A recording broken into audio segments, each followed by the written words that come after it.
Welcome to the PI Podcast, Political Insights for the Palaging Inis. I'm your host, Matt, and with me is my co-host, political scientist, meme lord, and the person who did not compose the Belgian techno anthem, Pump Up the Jam. Boom, boom, boom, boom, boom, boom. Bum, bum, bum, bum. Borge. The reference is just way off. I don't even know. But then again, Euro techno music. Okay. PI nyo, PI nating lahat. 40 year service. That's actually a reference to a show, actually. Kong on Earth? Anyway. So yeah, it's a meme. Anyway, it's a new Rickroll. But anyway, so welcome to this new episode, which is going to be released in the latest anniversary of the EDSA People Power Movement / revolution, depending on how you look at it. So, of course, we've talked about this topic in episodes before, but now it is, we're talking about in the context of the new Marcos regime. So it hits different. So I don't know, Borge, any initial comments about this topic while, like in this new context? Yeah. It's just weird that it still exists. So yeah. So we'll see. We're recording it before the celebration. So I'm suspending any more comments. I'm looking forward to see what the new president would do during the day itself. Yeah, just take note, the great irony, just, if it hasn't set into a lot of people, is that, of course, the first EDSA movement, or the first event, was kicked out Ferdinand Marcos Sr., and now his son, Ferdinand Marcos Jr., is in Malacanang. So does that necessarily invalidate what happened back then, or destroy what it earned? Or is there a way to maybe, salvage what's left? Or do we need something new? Do we need a new story? And this is very important. And now we have a very important and very preeminent guest to talk about this topic. So without further ado, let's introduce our guest. So he is a professor at the Department of Political Science and the Department of International Studies at the De La Salle University, Manila. He is the chief of party for Participate, a non-partisan and pro-democracy coalition composed of the Ateneo School of Government and La Salle Institute of Governance. And he has written many articles and publications on the topics of elections, democracy, and Philippine politics and political parties, and the host of the YouTube channel Talk Politics, and of course, a mentor and role model for us junior political scientists. So please welcome the Papa Bear of Philippine political science, Dr. Julio Teehankee. Welcome, sir. Woo! Thank you very much for joining us. Hello, Matt and Borge. Wow, Papa Bear. Huh? I've been called a lot of things, but I think it's the first time I've been referred to as Papa Bear. Anyways, finally, after several attempts, it's great to finally guest in your very trending podcast. Huh? Congratulations, Matt and Borge. Thank you, thank you, sir. And thank you for taking time out of your very busy schedule to be with us here to discuss this very important topic. Yes, sir. So, sir, let's start first. So, I mean, with all your experience on many years in political science, our first question is, kailan kayo maglolo? After napakagandang tanong na yan. It's ang tanong nga yan, kapatid yan ng tanong na how are you related to, no? So I grew up basically being asked the question, how are you related to the Chief Justice Julio Teehankee? So now at least some of my relatives are being asked, how are you related to Teehankee, the political analyst? Wow. Sikat na kayo, sir. Nice. Di naman, slight lang, di ba? But actually, the original question is, out of all your years in political science as both an observer and a scholar, and how important was EDSA People Power Revolution as an event and as a narrative to Philippine politics? Yeah, well, I belong to the Star Wars generation, no? And it's not the Star Wars of recent years. Original trilogy, 1977, no? But if you will recall yung sequel trilogy, no? The first movie in the sequel trilogy, The Force Awakens, no? Set several years after the fall of the Empire, Han Solo had this particular line, no? Sabi niya, it's true. The Force, the Jedi, all of it, it's all true. And in a way, we're in the same situation, no? Several decades after the fall of the Galactic Empire, people have forgotten what the struggle was all about, no?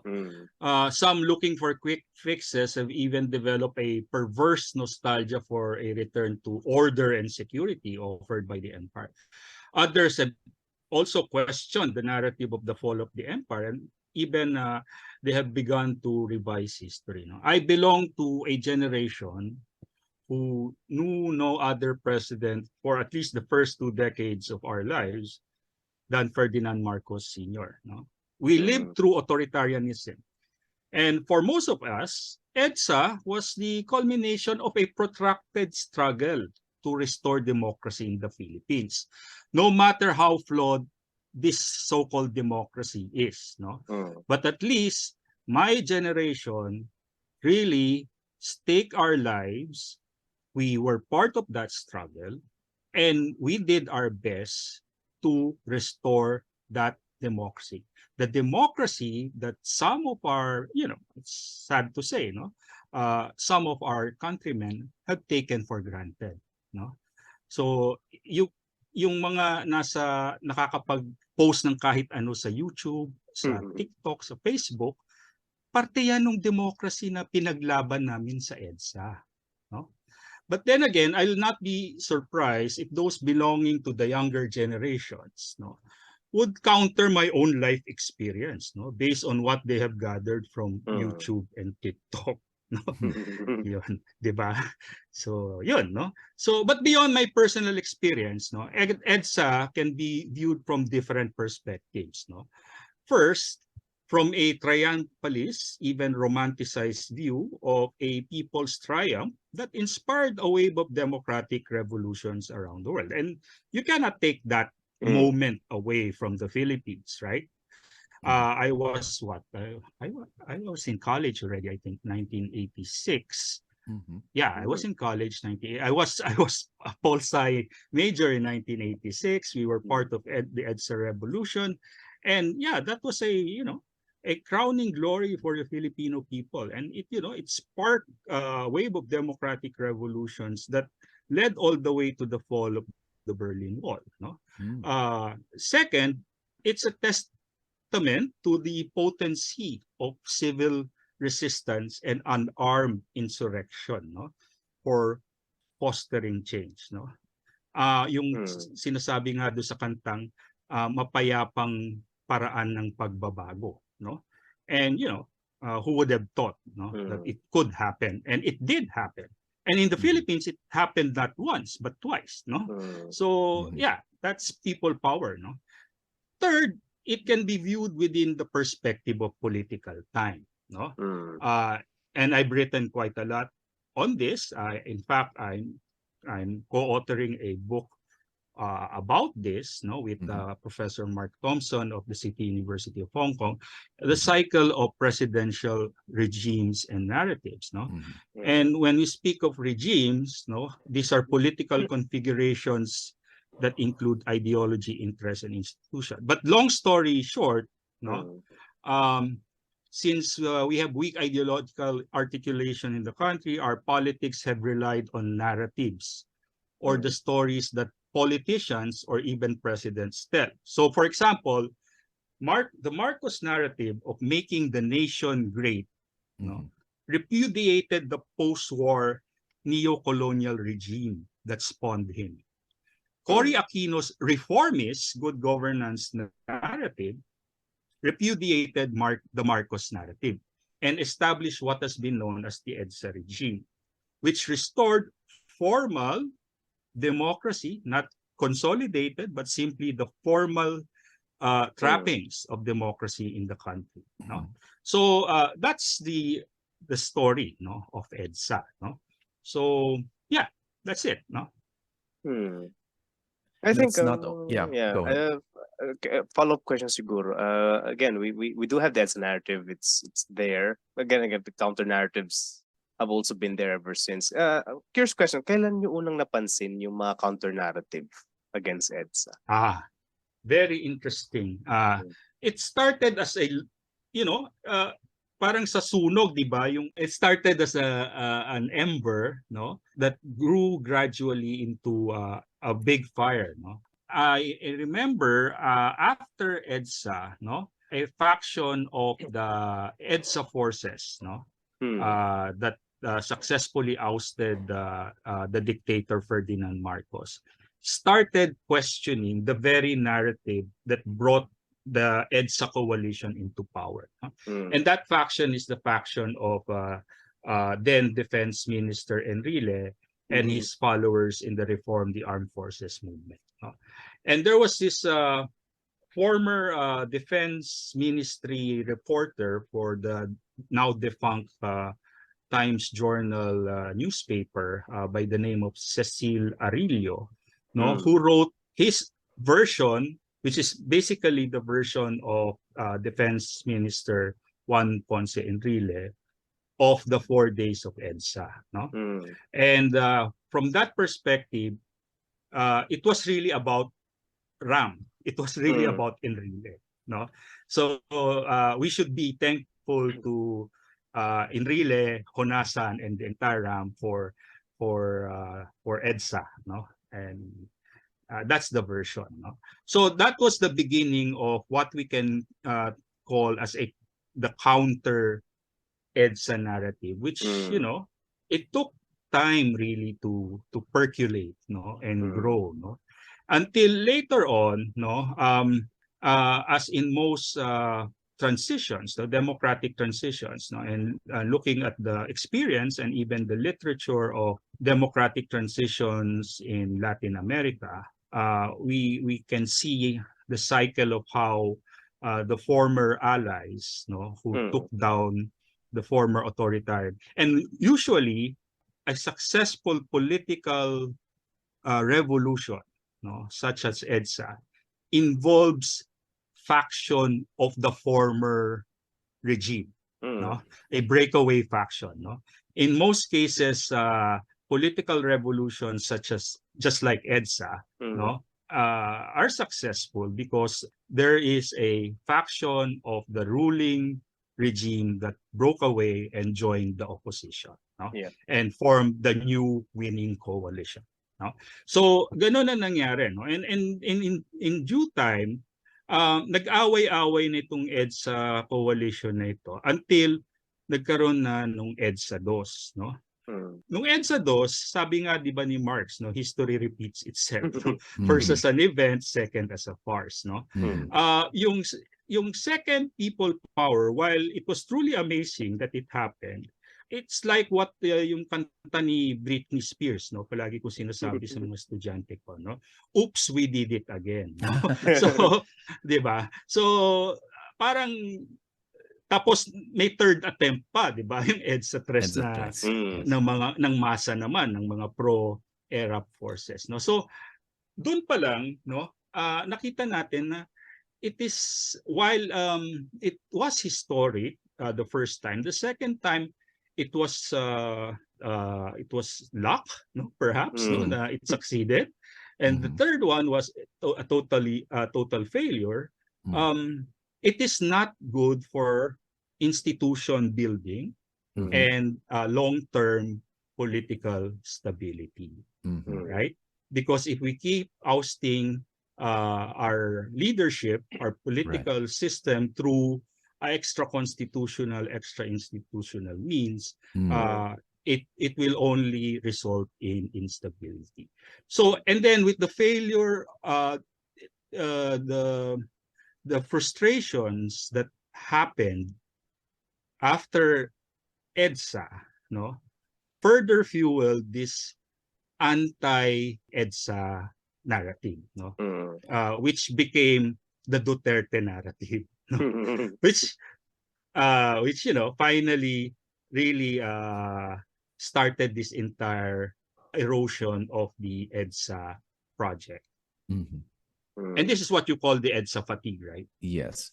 Actually, before we get into that, I think we're all in the mood to critique EDSA and maybe forget it. But I do want to ask, to be fair about it, like, what do you think is the most important positive legacy of the People Power Revolution. And of course, it's the magical event that everyone still has nostalgia for sometimes. But maybe anything that's lasting, afterwards. Yeah, is there anything positive? Yes. Yes. If I remember, when I first read Leloy Claudius Taming People's Power, yes, the very first thing he asked, in his book, his parents were both seasoned activists, and very critical of the system. And yet, when Cory Aquino died, this ushered in that brief period of yellow nostalgia, EDSA nostalgia. And it was all strange for Leloy, why, and that spurred his interest in deconstructing the EDSA narrative. When I was reading it, I felt like Han Solo nga, yung sabi ko, I was there. Okay. I lived through it, right? Okay. You would never understand. It's not kasi nga ang kahirapan ngayon para sa aming medyo thunders, Pag sinabi namin nung panahon namin, nagagalit kagad yung mga Gen Z at Gen Y na ano kami, tinatawag kaming boomers or whatnot, But in reality, we lived through it, I lived through it. So it's difficult to well, it's not really difficult to explain. For example, I was 7 years old. I saw the Plaza Miranda bombing live on TV. So that was my first political socialization. Imagine at the age of 7, diba? So napanood ko yun. And then I remember vividly the booming baritone voice of Ferdinand Marcos declaring martial law. I remember all of it. I remember that Sunday, hot Sunday afternoon, when I was at my neighbor's house. His dad was a pilot. Just got back and said, "Binaril nila si Ninoy." I lived through that. I was there during the huge funeral for Ninoy. I marched at EDSA. I did all this stuff. So, I lived through it. So, parang I was part of it. So I know what it meant. Perhaps the failure really was, I don't know. I am also critical of what happened after EDSA, but we should at least separate what happened after, the so-called shortcomings of the EDSA regime, from the EDSA event itself, right? Because as I mentioned earlier, it was really a triumphant moment for the Filipino people, and it inspired a wave of democratic revolution, and it is a testament to the potency of civil resistance and armed insurrection. So if only for those, we should remember EDSA. Yeah, I think that is the challenge to it right now. I believe is to separate the regime from the event itself. Right. It's like throwing the baby with the bathwater. So yeah, right, di ba? Yeah, kasi kung ano man yung pagkukulang ng EDSA after, ito ay kadahilanan na rin sa sa maraming factors, like yung tinatawag ng EDSA fatigue, yung was brought about by the perceived and often felt sentiment that EDSA failed to deliver us to the promised land of development and prosperity.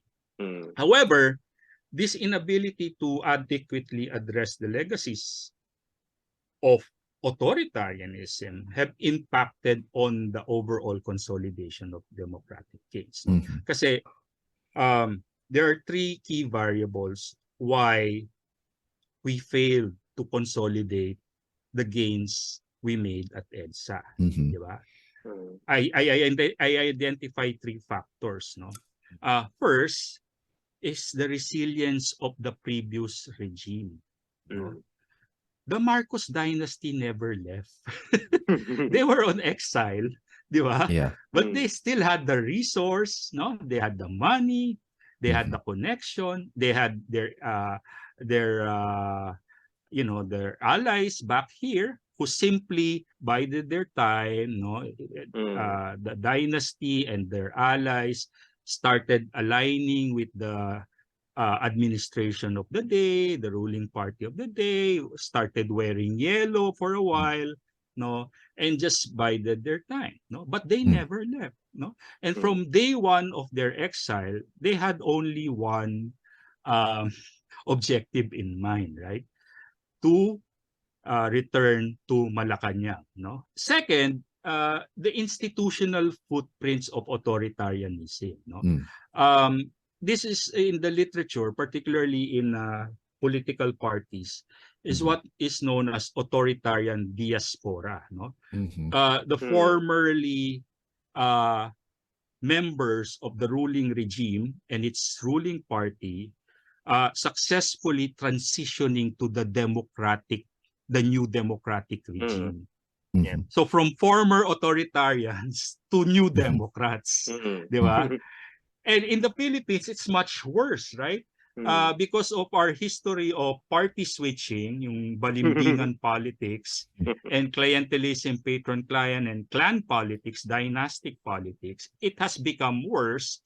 And this is what I term as authoritarian contamination, no? Imagine PDP Laban, for example, no? PDP Laban was a merger of two staunchly anti-Marcos political parties. The Partido Demokratiko ng Pilipinas, founded by Aquilino Pimentel, and the Lakas ng Bayan, founded by Ninoy Aquino himself, no? And then it merged as PDP Laban, and it was the party of Corazon Aquino in the 1986 na presidential election. And guess what happened, no? He supported Bongbong Marcos, right? So, di ba? Di ba? Parang, di ba? So, parang bakit ganun, di ba? And then, Lakas, Christian Muslim Democrat. The Lakas there is Lakas ng EDSA, no? And yet, it's one of its leader is, I think its president right now is the speaker, Martin Romualdez. Oh, gosh. A member of the...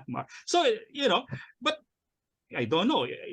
Tayo lang bang mga political analysts at political scientists ang nakakapansin ito? No? Yung iba nga, hindi na baliwala na yun. But it should matter, right? So, third, the mode of democratic transition, no? It was still elite-led, no? While we transition from authoritarianism to democracy, a segment of the former authoritarians were part of the transition and managed to wiggle themselves back into the new democratic institution. So one wouldn't be surprised why we failed to consolidate democracy, diba?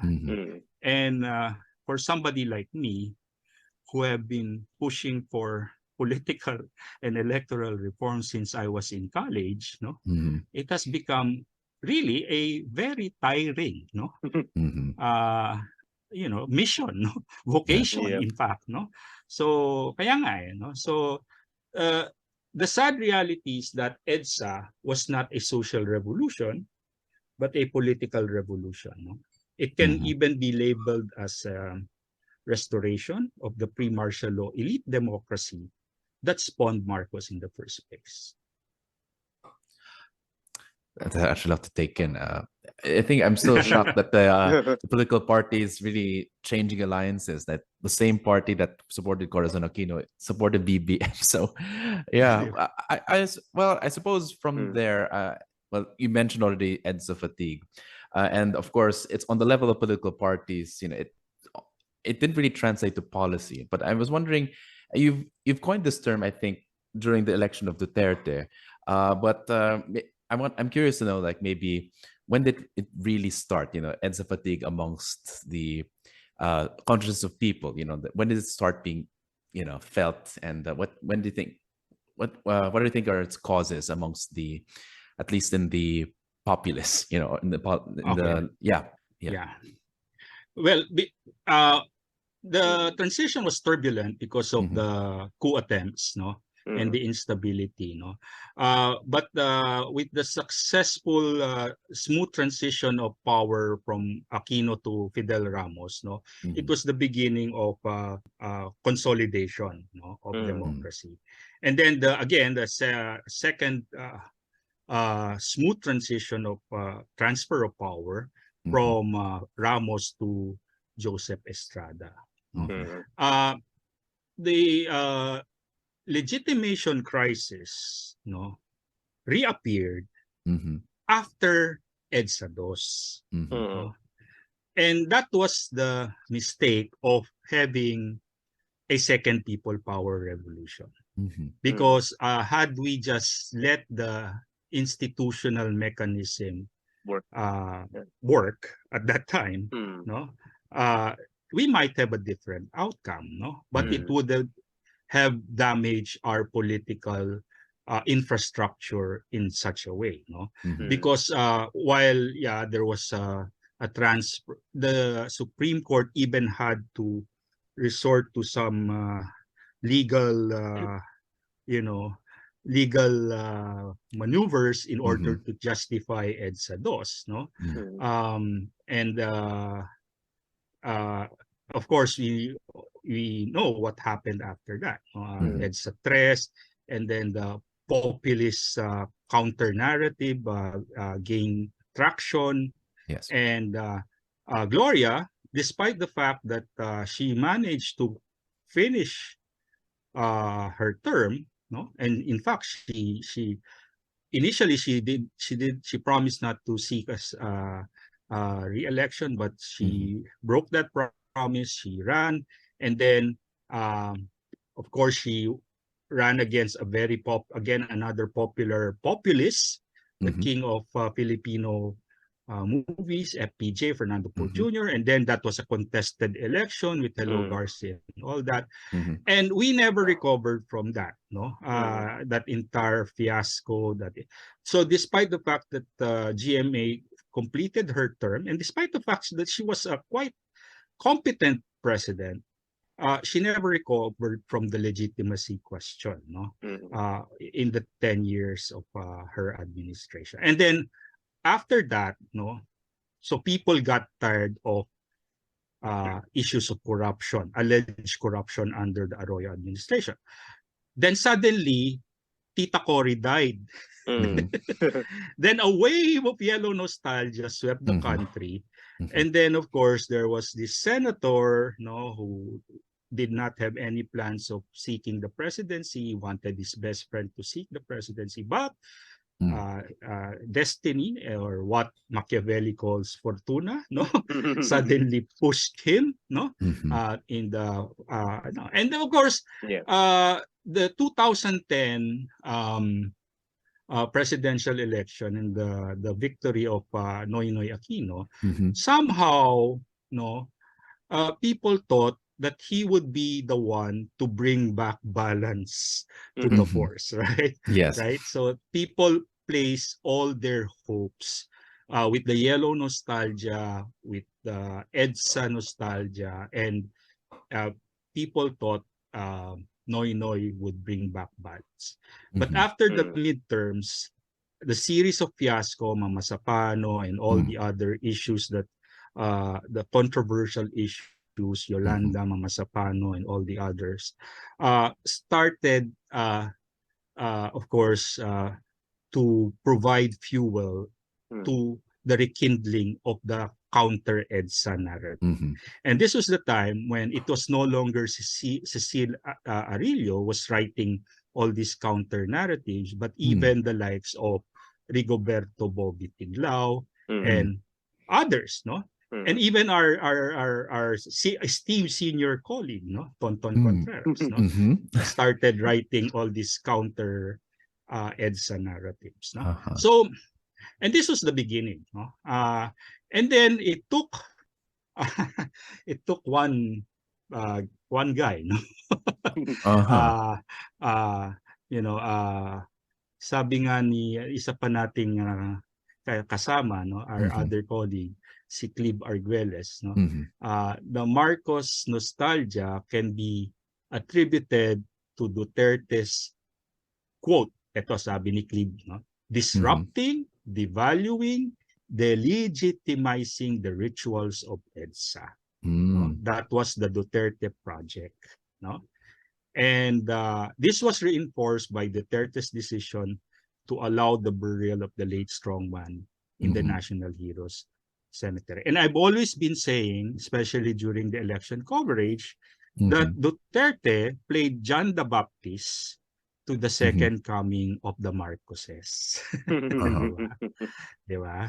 So, siya yung John the Baptist to the second coming of the Marcoses. So, kumbaga, but of course, may problema na talaga yung EDSA narrative to begin with. No? Kasi, sabi rin ng mga ibang scholars, including Leloy, no? Claudio, you know, a number of scholars have explained how the narrative of the 1986 People Power Uprising at EDSA has been appropriated by the Aquinos, the Catholic Church, and their yellow elite supporters into a semi-religious national myth of good defeating evil and bringing back righteous democracy to the land. No? So yung mga tinatawag ngayon na elitista na yung mga ibang kaibigan natin na tinatawag sa kanila dilawan or kakamping, no? May pagka elitist ang tingin, tingin sa masa ay bobotante, yung mga ganon, no? So ngayon ang nakikita kasi natin battle of myths, no? Myth making, di ba? Yeah. So medyo tagilid ang EDSA narrative ngayon dahil ang nakaupo mga Marcos, nakabalik na sila. Di ba? So, it's quite interesting, like you said, Matt, earlier, no? The irony of history. No? In fact, it's the height of, well, the first irony is the most polarizing political brand has appropriated unity. Di ba? Di ba? Second, on the 50th anniversary of the declaration of martial law by Ferdinand Marcos Sr., the sitting president is Ferdinand Marcos Jr., right? Diba? And third, this will be the first EDSA celebration in which the president, who's obliged to mention about something about the event, right, is a Marcos, no? So it's really interesting kasi napansin naman natin with President BBM, no? Even during the campaign, no? He speaks with forked tongue, no? He speaks of unity, but his followers would attack anyone and everyone who is against against their idol, right? And then you know, he respects he just mentioned that he respects the 1987 Constitution, di ba? He acknowledged the Constitution. And in fact, he even mentioned that Chacha or charter change is not on top of his agenda. Diba? So it's a respect of the EDSA regime pa rin, no? People thought that he would initiate the total repudiation of the EDSA regime and introduce a new republic, diba? Diba? So the end of the EDSA Republic and the beginning. But no, he is sticking with the Constitution. No? I think he's practical enough to think that it's not worth his time, no? Because it's not his objective, right? But at the same time, his family is silently supporting a culture war, no? With films like Made in Malacanang or Ninoy Martyr Murderer, di ba? So, you know, there's that respect for some token respect for EDSA, and at the same time, it's their time to get their story or narrative out there, right? So would you say it's a means for them to try to put EDSA in a place that would not eliminate it, but would not more or less be a threat? that is the smart way of doing it. Yeah. Diba? Appropriating EDSA. Appropriating it. Diba? Yeah. Diba? Yeah. So totally opposite of Duterte's project of totally delegitimizing the rituals of EDSA Right. or even devaluing it. Diba? Sabi nga ni Cleve. Diba? Mhm. So a smart way of doing it. And you know, I think that's his style, no? Leadership style. Even in his foreign policy, parang ganun ang nakikita natin, di ba? So, kasi, the Marcos narrative can be framed in 3 acts, no? Di ba? Etong present generation ng mga Marcoses, no? First is the defense of the Marcos legacy and wealth, no? The so-called golden age, nung panahon namin, di ba? 2-to-1 ang palitan ng peso at dollar, di ba? Yung mga ganon, di ba? Fairy tales about lost gold, no? The source of the Marcos wealth was the Yamashita treasure, no? And then the promise of the distribution of the Taliano gold. Wala na yata tayong nadidinig sa Taliano gold after the inauguration. No? Di ba? Bakit nawala bigla? The second is offense. They take offense at their ouster and Marcos Jr.'s vice presidential defeat, no? We were the victims, no? And that's again a historic irony. Imagine a Marcos, no, claiming that he was cheated, di ba? So how ironic, no? Pero we are now at the 3rd act, no? So if the first was defense of the legacy and wealth, second is offense at their ouster, the 3rd act is redemption. It is part of their destiny to complete his father's mission of making the nation great again. And I think that is his main goal, no, in the 6 years that he's given, unless he you know, he succumbs to the temptation of the dark side just like his father, di ba? How very Star Wars ang aking metaphor. So actually, I love how you made it so elegantly, like in a thread of historical events. I do want to maybe go back a bit though, because it all feels a bit inevitable, you know, in that logical sequence. But I'm curious though, when you look at the Noynoy Aquino regime, you know, from 2010 onwards, you know, the last, let's say, victory of the EDSA regime and narrative, you know, his regime in particular was, of course, mixed, but it wasn't outright bad. In fact, there were some people say that the economy was doing quite well. Is there, what do you say, what needed to be done maybe to plug that the rising counter narrative, like what needed to be done to maybe prevent this turning point, you know? I mean, wisdom of hindsight. Yes, wisdom of hindsight is that Noynoy, you know, God bless his soul, fumbled in handling the Mama Sapano. And I think of all the controversies that happened in the second half of his administration, that was really the one that you know, here is a guy in which thousands, in fact millions of Filipinos went out for the funeral procession of both his father and mother, and yet he did not even take time out to visit the victims, the dead soldiers of Mama Sapano, right? So, you know, it's a different level, di ba? Parang beyond politics na yan, di ba? Yeah. So, and that really destroyed the narrative of, you know, the reformist narrative of the Aquinos, di ba? You know, trust me, I'm good, I will die for you, di ba? Di ba? Parang Christ-like na ano, di ba? Death and resurrection. Pero yun nga and sadly, no, that's it, no. So I think Mama Sapano was one of those that really affected the EDSA narrative, no. And since EDSA narrative was, you know, closely linked to the Aquino narrative, no.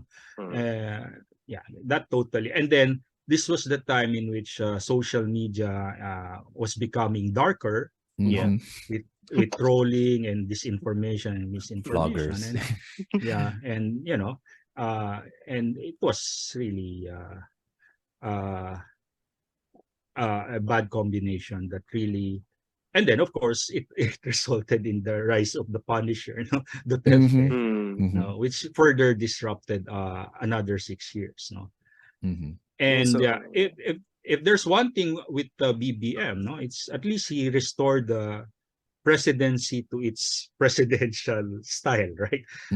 Formal and stately partially style of predictable. office. Following the script. Even boring, right? Kasi sabi ko nga, BBM is turning out to be as benign as Noy Noy. See what I did there? Benign. Wow. Okay. So parang you just show up, you just read your script well, right? Si Noy Noy lang was reading a script in Filipino, di ba? Eloquently, di ba? And well, with BBM naman, he's so eloquent with his baritone voice, di ba? So yeah, and then just appoint all the competent technocrats, di ba? And let and just ride through the term, di ba? So yun. I raised the issue of appropriating, or the new regime appropriating the EDSA narrative, or putting it in a new place. So tatanong ko lang, so given the movements of the EDSA narrative, its ups and downs, what is the meaning of the EDSA narrative now in a new Marcos regime? And again, assuming that this regime may last for a bit of a long time. Right. So what is the new meaning of EDSA narrative? Yeah, ang sagot ko dyan, there's this book by this political scientist Nancy Bermeo, Ordinary Citizens in Extraordinary Times. And it speaks of how ordinary people, what we call the masses, the voters, the citizens, di ba? How they behave during the interwar years in Europe, di ba? In between World War I and World War II. How ordinary citizens can be both a friend and an enemy of democracy. It depends really, right?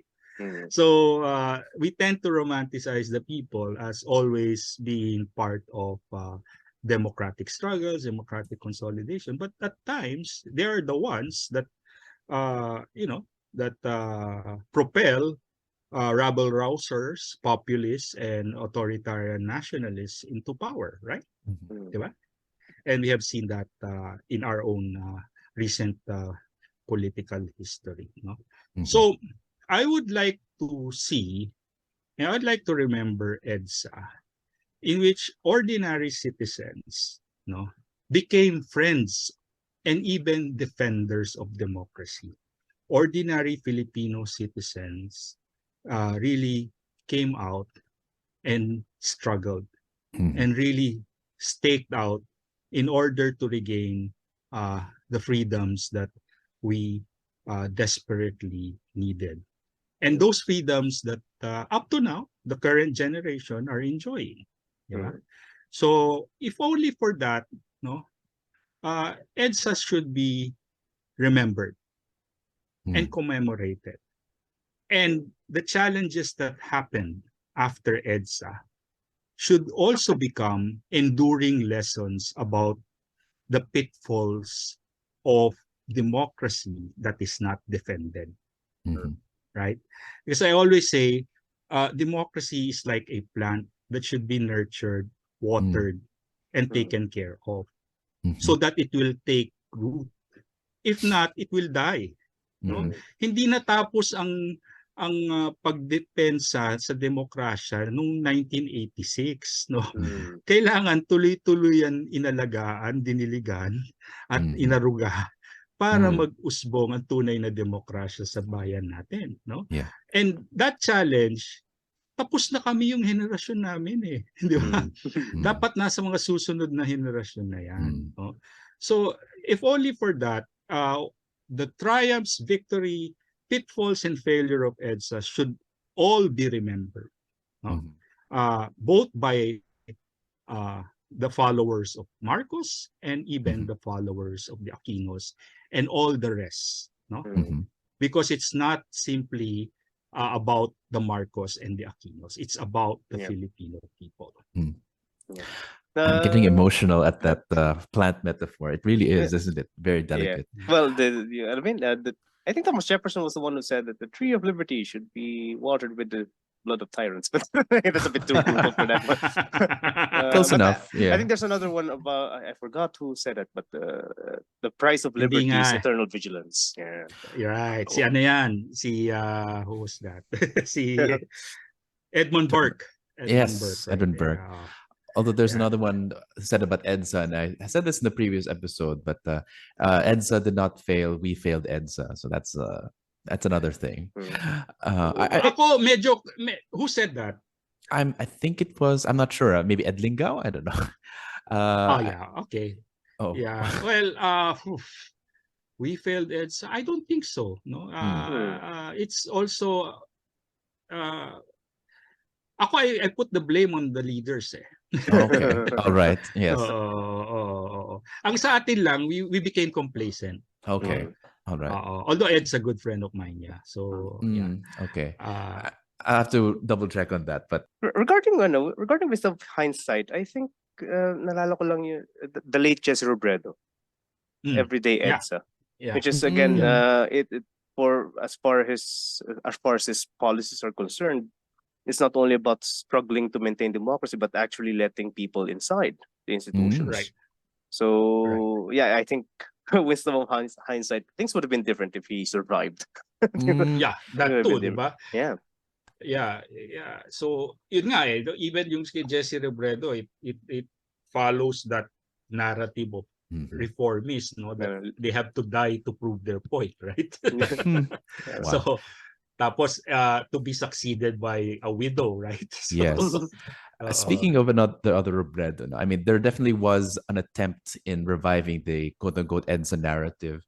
Right. But I was wondering maybe if you can chime in, like, despite the similar, like, nostalgia and the good feelings and the great, demonstration on a lot of people showed up to the pink rallies. Right. Why didn't it eventually produce the desired results? What do you think should have happened? Well, it's all tactical. Okay. No? And strategic, no? VP Lenny should have decided earlier whether she would act as a unifier or a candidate, no? And she should have decided earliest, no? Had she known that it would be impossible to unite the opposition, because that was the role of Cory Aquino in 1985, no? She tried to unite the opposition, no, but the different candidates, no, were all still resistant, and then eventually she decided, I will run, and then Doy Laurel decided to run as vice president, and the rest is history. They wanted to recreate that moment, no, but it was too late in the game because BBM and Sara beat them to it, no. They united first, no. Remember in December of 2021, no, they were almost all the leading presidential candidates were almost equally at around 20 to 30% each, right? It was only when Sara backed out and decided to team up with BBM that BBM started to soar. And at that time, VP Lenny lost time when she tried to negotiate with Isko and the rest and Manny Pacquiao. And then they failed. And then it was too late for her to mount a real credible presidential campaign. Of course, the movement was there, but the movement wasn't enough, right? So, kung nagkaroon pa ng konting panahon, baka nakahabol, di ba? Pero yung momentum kasi na kay BBM at Sara na. No? And of course, the incumbency advantage was on the Dutertes, right? So while the old man Duterte reluctantly supported BBM in the end because of because of a daughter, no, Mhm. the rest was history, right? So it was more of a tactical, strategic error, but the idea of recreating EDSA, albeit with a different color, no, Mhm. was there, no. I even mentioned in one of my interviews that it was a people-powered campaign, right? Mhm. So there was, of course, that entire trapping of the people power campaign of 1986. Mhm. Right. So where do we go now? That is the $1,000,000 question. Yeah, the $1,000,000 question. I suppose maybe if I can frame it this way, no, I mean, of course, there is I mean, it is painful to admit that a lot of, how you say, utilizations and what's the word, and the channelings of EDSA were Deployment, yeah. deployments of EDSA actually failed. So how then should we, carry on and make sure it works? Or some people are arguing maybe we should find something else, or I mean, is EDSA still worth remembering? And you mentioned it is, but No, no, but maybe I'll try yeah. to. Is there room for a new narrative? There will always be room for a new narrative, but it should be born out of past narratives, right? So we cannot just come up with new narratives out of a vacuum. It should be born out of our collective experience as a people and as a nation, right? Both the good and the bad. Right? So I believe that there is room for a new narrative, and that's what we all should aspire for, no? Given the fact that the generational gap is getting wider, both in terms of attitude and worldviews and perspective, and even the technology has brought about hyper partisanship. No? Of late, I've been trying to push for finding the middle ground, no, rebuilding the middle, I call it. Yeah, it's looking for the middle ground because of as we have seen in the past, in the 2022 elections, no, the hyper partisanship has only exposed the weakness of unconsolidated democracy, no, and I think it's time for us to look for common grounds, whatever side of the political fence you are. Di ba sabi nga ni Matt sa ibang podcast niya after the election, sabi ni Borge, may mga magkakamag-anak na hindi pa rin nag-uusap, no, because of the election, di ba? So, wag ganon, no, kasi the way we treat politics in the country is like fandom. Hindi tayo fans, no? Hindi artista yung mga sinusubaybayan natin. We are citizens, no? 'Di ba? And we should think like citizens. We should act like citizens, no? Hindi tayo fans, no? Yung nagbabardagulan palagi sa Twitter, no?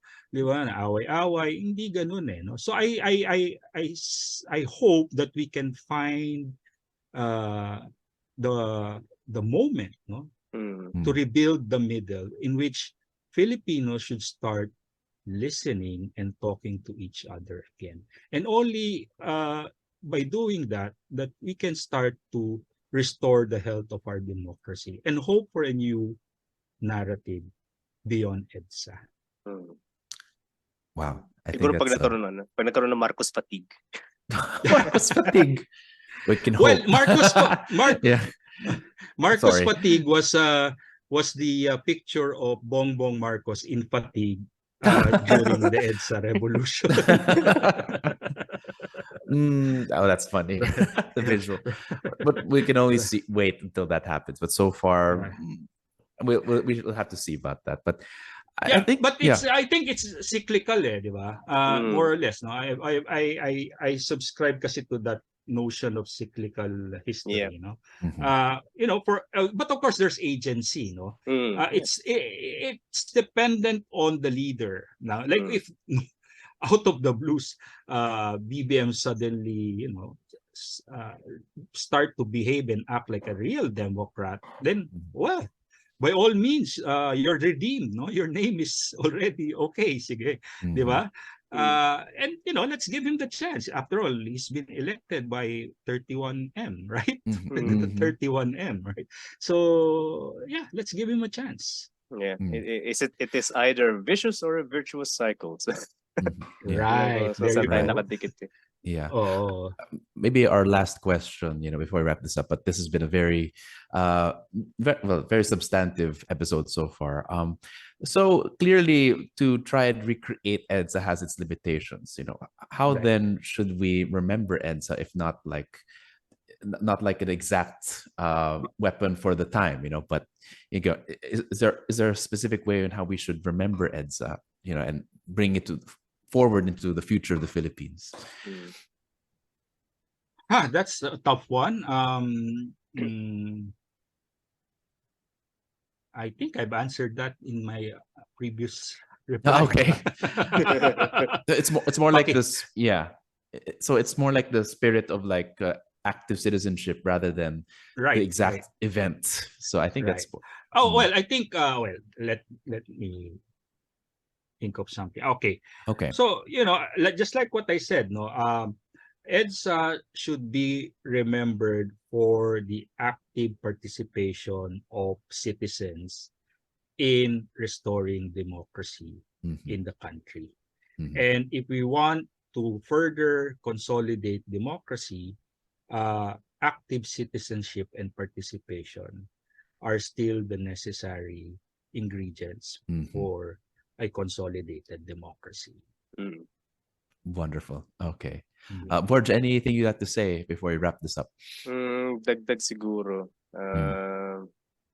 regarding remembering EDSA. Well, it's also about active citizenship, yes. But again, there are so many people who stayed behind. There are those who stayed at home. So I think for something that we have learned from Professor Teehankee here, from Sir July right now, is EDSA as a narrative was never in isolation. So it was always intertwined with other narratives, counter narratives, sub narratives, competing narratives. But with regards to active citizenship, yeah, I think there are people who stayed at home. There are people who watched, and probably most of them were the ones who who brought this new regime into power. So meron din yun eh. So there's the lingering challenge of making people more active.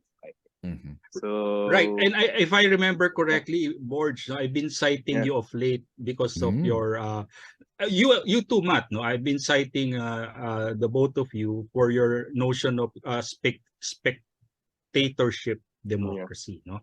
Yun the idea of the fandom, di ba? Para lang nagiging spectator sport, ang demokrasya natin, and that is not democracy, that is not the kind of democracy that we want. And if we, if there's one positive memory of EDSA, is that in those 4 brief shining moments, 4 days, I was proud to be a Filipino.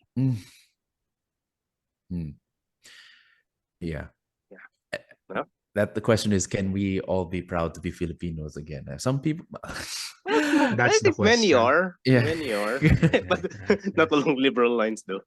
Yeah. Okay. Gosh, I'm a little. Kasi tayo, I think we are at a rupture of identity building right now as a nation. So, tanong ko sa mga estudyante ko during my last lecture, are we done with nation building in the Philippines? So it's a matter of who do we think we are? Yeah. Well, honestly, yeah. But nation building is a continuing project. Yeah, yes, it is. It never ends. Never ends. Never ends. Yeah, and despite speaking for the inactive Borj, I always admire that about you, but I would still always value the story of EDSA as as it espouses the value of active citizenship. But I think the moral lesson of EDSA is to follow through. Even the day after the revolution is just as important. Or the value of the revolution is really judged by the day after, really, or the days after. But so yeah, actually, as a parting note, sure. One of the promises of EDSA was people's people empowerment. No? And I Yep. think we have failed. Well, there have been attempts in the early post-EDSA period, no, at least with the passage of the local government code, no, and 1991 local government code, and other even the Constitution itself had some provisions on people empowerment. But we have, again, truly failed to institutionalize people empowerment. No? Had we done that during the early years in which the civil society were much stronger, vibrant, and dynamic, no? And formed People's Council as part of our structure of both national and local governance, we would have not seen what we have seen all throughout these decades, right? So yeah, that's one lesson learned, right? Yeah. I think what EDSA provided us is like a software or the abstract parts of democracy, but what we lacked was the hardware or like the actual bodies and institutions. So it needs to be, a bit of both in order to make it sustainable. Yeah. And it was also a rupture in the system. It's an opportunity to change things. Right. It was a rupture. Yep. It was a critical juncture. Right? Yep. Yes. Yeah. Yep. I think we should. Yeah, it's definitely a learning experience, regardless, which, what your view. Yeah, we should all continue to learn and study the past. Yeah. And speaking of studying of the past, and besides, of course, what's been talked today, thank you very much, Sir Julio Teehankee, for this very inspiring and very, very substantive and very interesting talk and conversation we had. But speaking of continuing to study EDSA as an event and as a important ingredient in Philippine nation building and Philippine democracy, let's now move on to recommendations, where we talk about additional works, like movies, books, and materials that can be useful in thinking and discussing this subject. But of course, this episode is sponsored in part by Ateneo de Manila University Press, who now has a sale going on right now for the EDSA anniversary. They now have discounts on their martial law and EDSA related titles. But for viewers of the PI podcast, we have a special discount code for Shopee. So if you want to use this code, please input EDSA. That's ATEN EDSA.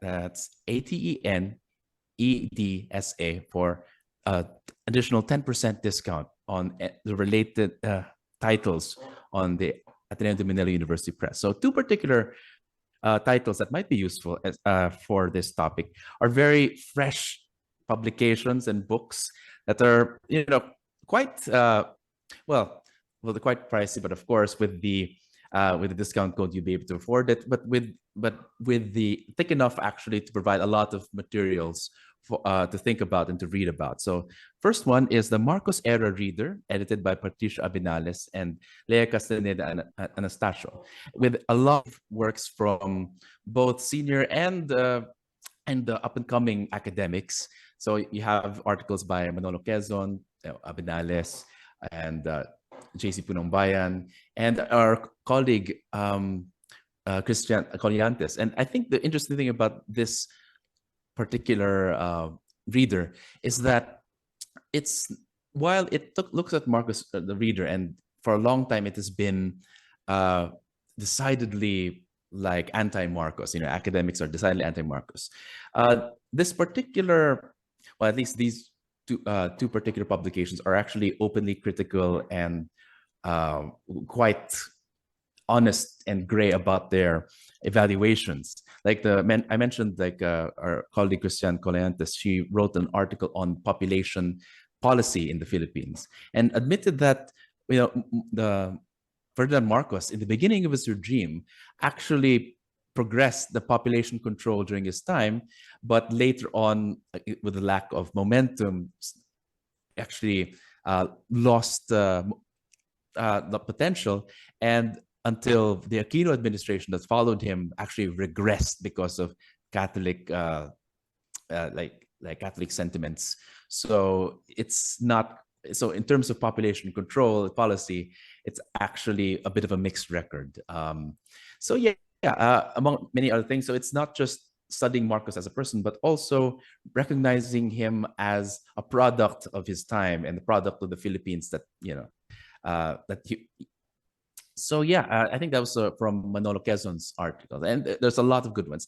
And the second reader that is coming out of ADMU Press for this occasion is Martial Law in the Philippines, Lessons and Legacies, edited by Edilberto de Jesus and Ivy Rose Basic, which is also an additional compilation of a lot of interesting topics, but most especially like one with a chapter by our very own guest here, Dr. Julio Teehankee, with his chapter Legacies of the Kilusang Bagong Lipunan, Authoritarian Contamination in Philippine Party Politics. So here he talks about how the KBL has been a part of the Philippine politics longer than we have imagined, and even to this day.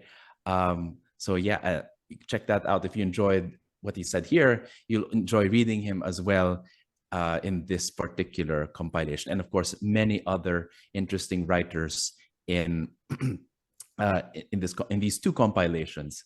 There's a lot of offerings that the Ateneo Press can give for this particular EDSA season. Sir July, do you have any recommendations of your own to provide for this segment, and for our readers and listeners to continue thinking about this topic? Yeah, well, first of all, I'd like to thank you, Borge, Matt, for inviting me, and it's been a really interesting discussion on the eve of our EDSA celebration under the second Marcos presidency. For my recommendation, I would like to ask your listeners to please visit my YouTube channel, Talk Politics with Julio Teehankee. Please subscribe, and like, my YouTube channel. And then for those of you interested in my body of work, you can visit my site at academia.edu, in which you can download most of my writings for free. So if you want to know more about Philippine politics and democratization, election, party politics, please do visit my academia.edu site.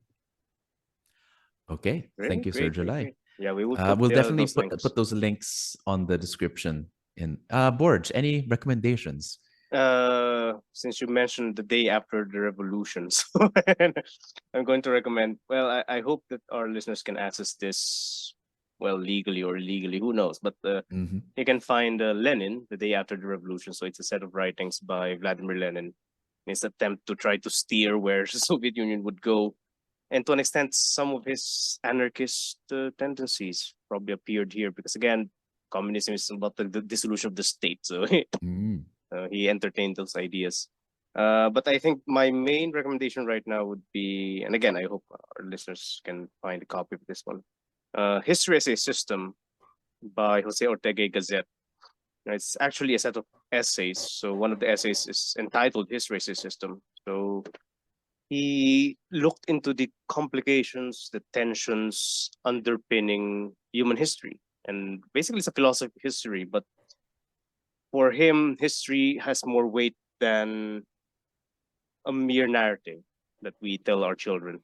So I'll just give you one simple quote from Ortega y Gasset. So for him, as far as his analysis goes, looking at the complications of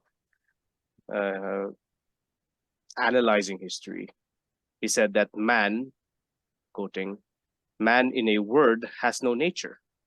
What he has is history." So the very essence of what man is founded on how we identify ourselves, and how we know who we were eventually determines how we know who we are right now and how we can be. So but yeah, I hope our listeners can find a copy of this one. And I would like to plug in a conference. Yeah, this would be on Yeah, this would be on Feb 28. If Ah, you have time, I know this one. Yeah. toward a nuanced history of the Marcos regime. Mm-hmm. So I think we can also put a link up Yes. of the Marcos era towards a nuanced history of the Marcos era, approaches, evidence, and contestation. So this, I think, was convened by Dr. Kuraming and our good friend Carl Mendoza.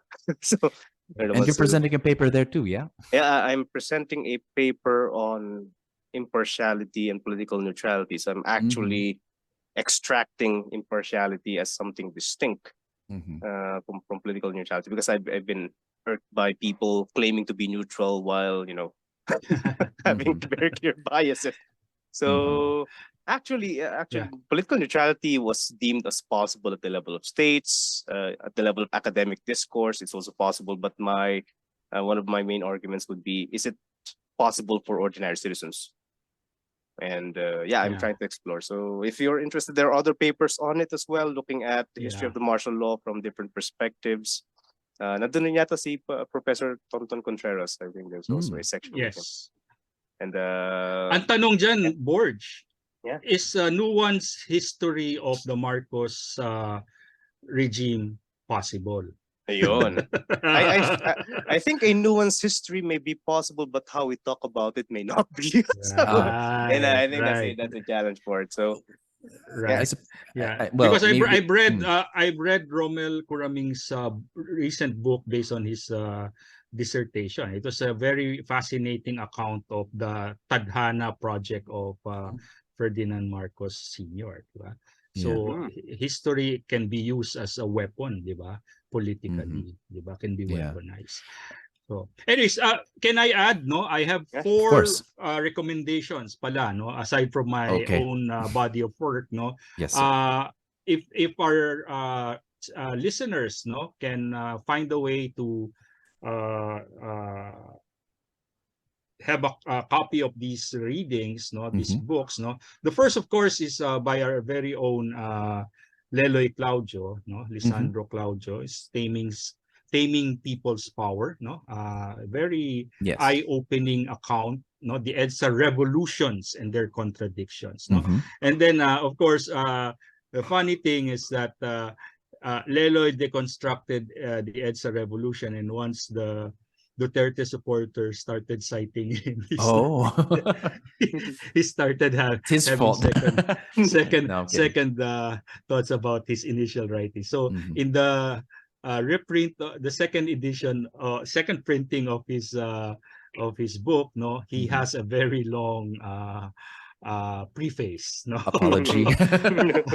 Maybe. So and then the other 3 is of course from our good friend Professor Mark R. Thompson, Democratic Revolutions, Asia and Eastern Europe, in which he compared the people power phenomenon, no, not only in the Philippines but across Asia and Eastern Europe, no, and then another book that I've been using for the longest time is by Kurt Schock, Schock, and Armed Insurrections, People Power Movements in Non-Democracy. For me, this is one of the best comparative study of people power movements, no, around the world, no. And then the latest is Civil Resistance and Power Politics, the Experience of Nonviolent Action from Gandhi to the Present, edited by Adam Roberts and Timothy Garton Ash. So so I hope our listeners can find ways to have a copy of these books. So yeah, it's a very generous list of recommendations. Ang haba ng homework ng mga listeners natin. Take your pick, just start one. Yeah, but yeah, it's a very interesting, very diverse set of views. I suppose, well, 2 things to say before we end this. Number 1, with regards to a nuanced history, I think I would say that nuance is possible, but I think the question we should ask is nuance towards what direction? Is it possible to nuance in one way or the other, or maybe nuance towards a kind of truth? Can we know? And And another thing about, But yes, sir. you know, nuance is okay, right? Because now's the time to have a fresh look, no? Because you know uh, the the winds have shifted, no? Political winds have shifted, but yet at the same time, there's also a danger in trying to nuance history. In the end, who will control the agenda? Yeah. Right? So, kasi nuance might result in either a defense, a whitewashing, or a total revision of the past. Yeah. So, I don't know. Kaya nga, yeah. Yeah. So that should be your next Yes, topic sir. for your podcast. Yeah. Definitely. Ang sabi ko sa paper ko is nuance is actually just a component. Impartiality is the greater goal. Kasi impartiality is an open challenge. Eh. Yeah. Right. An open. Yeah. Yeah. Okay. We'll see. Yes.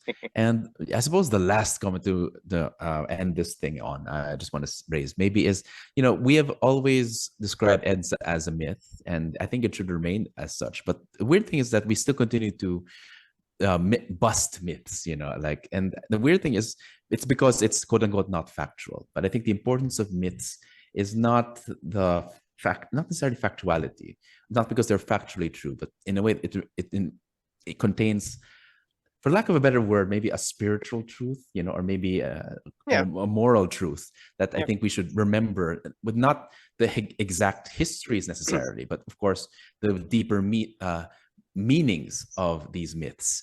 So that I think we should keep with it. And the meaning is, I suppose, the spirit of democracy and civic participation, which we all somewhat, forwarded and definitely elaborated on this discussion. So yeah. Anyway, Yes. so thank you very much, Sir Julio Teehankee. Maraming salamat po. Yay. We hope this won't be the last. Yes, this, Of course, sure. Of course. And thank you, and thanks, board, as usual. And we will be back with, again, more nuanced discussions. Maybe that's the next episode, or on a lot of issues to come. Impartial, Impartial discussions. Mm-hmm. So the PI podcast is available on Spotify and Anchor. You may send us a message at pipodcastph@gmail.com. But until the next episode, magandang gabi, mga ka-PI.